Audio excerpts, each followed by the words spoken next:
If you've ever felt clear about something until you saw what someone else was doing, you've experienced this. You were moving in a direction. You had a sense of what mattered. Things felt aligned. And then something shifted.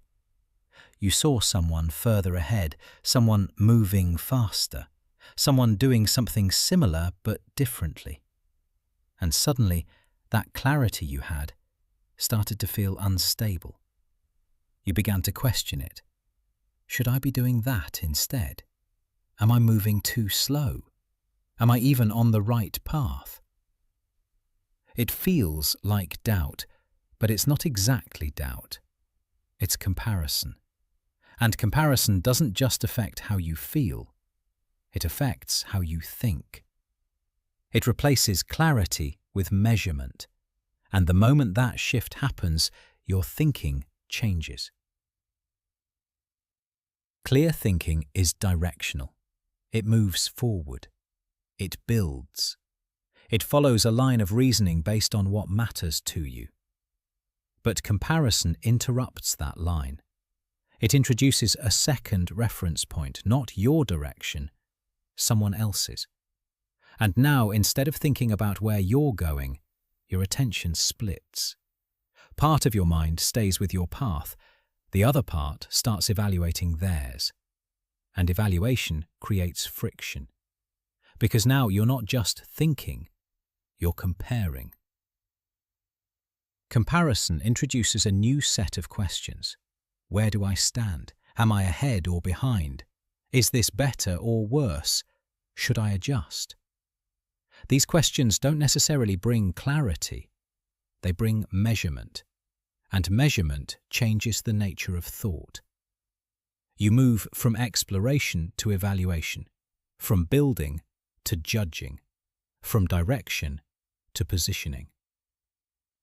And once that shift happens, your thinking becomes less stable, because positioning depends on variables you don't control: other people's pace, other people's output, other people's decisions. And those variables are constantly changing, which means your thinking begins to shift constantly as well. This is where distortion begins, because when you compare yourself to someone else, you're not comparing full realities. You're comparing fragments. You see what they choose to show, their results, their progress, their highlights. But you don't see their full context. You don't see their constraints. You don't see their process in detail. You don't see the time, the uncertainty, or the decisions behind what you're observing.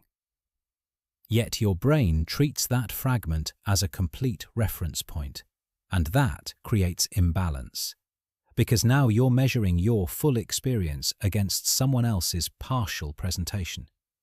That's not a fair comparison. But your mind doesn't automatically correct for that. It reacts to what it sees. This is the midpoint realization.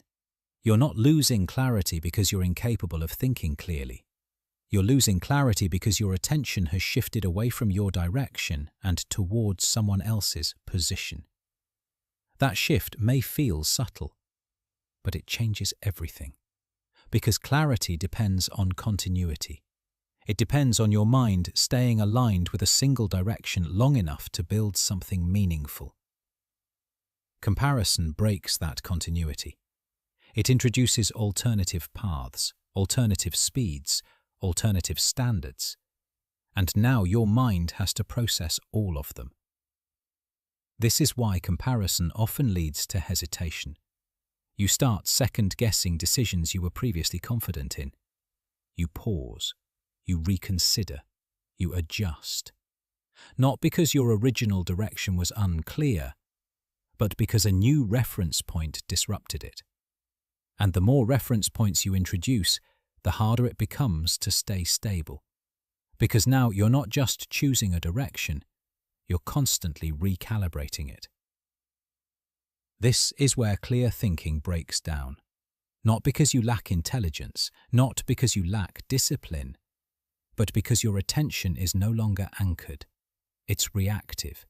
You're responding to what you see, instead of building based on what you know.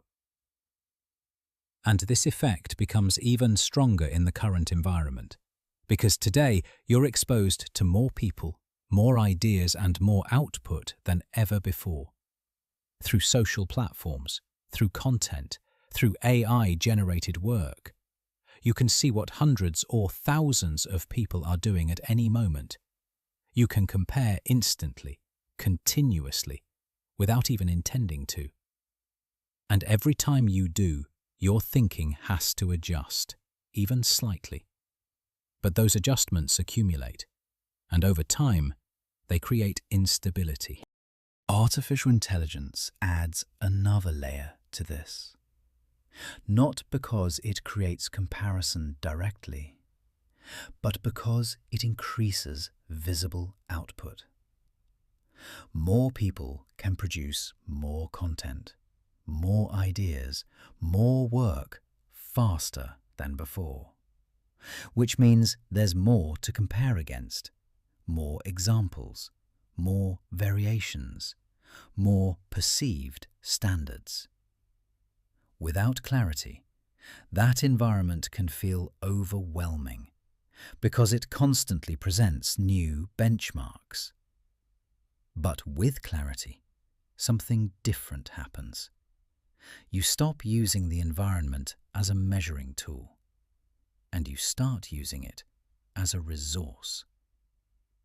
That shift is critical, because tools should support direction, not define it. This is the second re-anchor. Your clarity didn't disappear. It was replaced by comparison.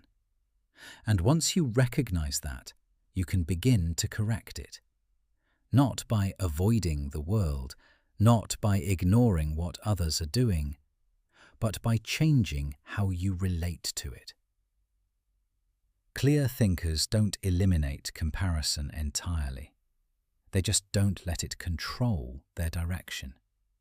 They observe, they learn, but they don't measure themselves against everything they see, because they understand something important.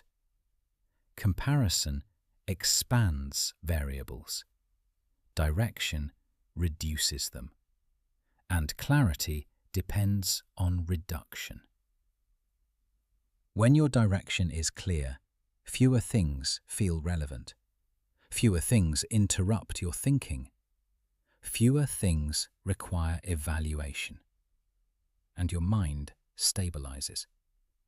Not because the environment changed, but because your reference point did. Instead of asking, "Where do I stand compared to them?" you begin asking, "Am I aligned with where I'm going?" That question is stable because it depends on you, not on external variables, not on changing conditions, not on someone else's progress. This is the principle that restores clarity. Clear thinkers measure progress against direction, not against people. And once that shift happens, your thinking becomes consistent again, because it's no longer being pulled in multiple directions. It's anchored. Here's the closing truth for episode 19. In a world where you can see what everyone else is doing, comparison becomes automatic. But clarity is not. Clarity requires intention.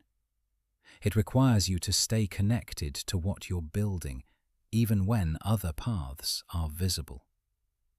Because the moment your attention shifts away from your direction, your thinking begins to fragment. But when your direction stays stable, your thinking follows. And that's where clarity lives.